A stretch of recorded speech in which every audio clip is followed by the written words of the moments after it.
that you eat a sausage, when it goes to lavatory, it comes out the same shape. Weird, isn't it? Well, when we're in the garden at 3 and 4, the radio's always on, and my mother will be singing it, after that. Que sera, sera, whatever will be, will be. The future's not ours to see. Que sera, sera. I had such a lovely home, really. The common, the dogs, the animals, the grass, the green grass and daisies, all summed up in that lovely song by Tom Jones and others saying, the green, green grass of home. The freedom was taken away, of course, the boarding schools, the parents gone, that's it, suddenly it just drove off, silence, and just you're left alone for 3 months, awful, awful, awful. I was always trying to go into out of bounds areas and find out what was in those areas. I loved going out and lighting a stove, within a day of me being there, or 2 days I was there, lighting a little stove I bought with me, to have a baked beans on top, and I felt free.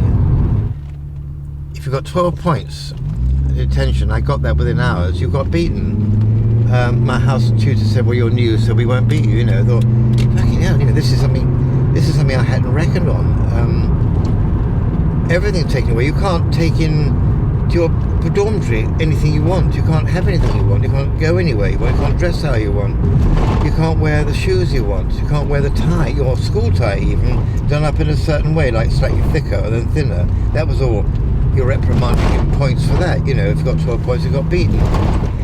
The whole thing was, and then not to have your family around you, your mother and father. It was a kind of withdrawal symptoms that happened suddenly in a flash, and you're left gasping. Worse still, I remember at my prep school, a boy crying his eyes out. I said, why is he crying? This is right in the middle of the term. He says his mother has just died, and he's at boarding school.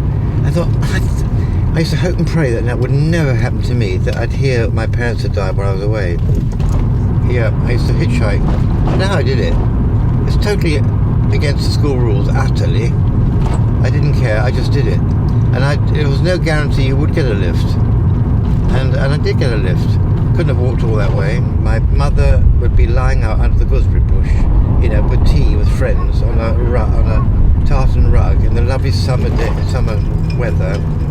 And I had to go back in a couple of hours' time. I escaped that way.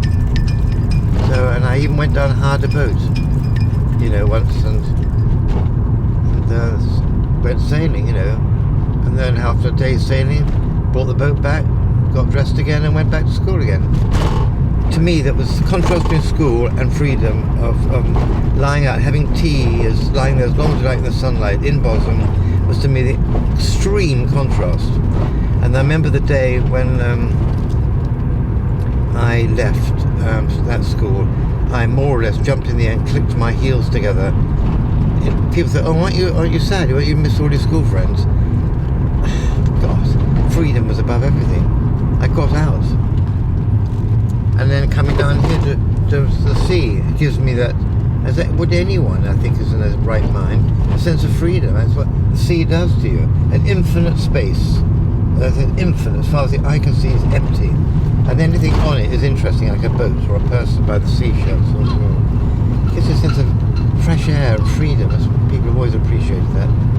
A feeling that there are no laws, there are no boundaries, nothing's been written down, everything's possible. So that's nice, is to have the security and the freedom, the history and the unknown.